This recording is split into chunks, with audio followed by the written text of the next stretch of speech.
السلام علیکم ورحمۃ اللہ وبرکاتہ۔ حضرت عبداللہ بن عباس رضی اللہ تعالیٰ عنہما سے مروی ہے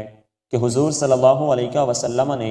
معتکف یعنی اعتکاف کرنے والے کے بارے میں فرمایا، وہ گناہوں سے رکا رہتا ہے، اس کے لیے ایسی نیکیاں لکھی جاتی ہیں جو تمام نیک عمل کرنے والوں کے لیے لکھی جاتی ہیں۔ حضرت عبداللہ بن عباس رضی اللہ تعالیٰ عنہما سے روایت ہے کہ حضور صلی اللہ علیہ وسلم نے فرمایا، جو شخص اللہ تعالیٰ کی رضا کے لیے صدق و خلوص کے ساتھ ایک دن اعتکاف بیٹھے تو اللہ تعالیٰ اس کے اور دوزخ کے درمیان 3 خندقوں کا فیصلہ فرما دیتا ہے، ہر خندق مشرق سے مغرب کے درمیانی فاصلے سے زیادہ لمبی ہے۔ حضرت عبداللہ بن عباس رضی اللہ تعالیٰ عنہ سے مروی ہے کہ حضور صلی اللہ علیہ وسلم نے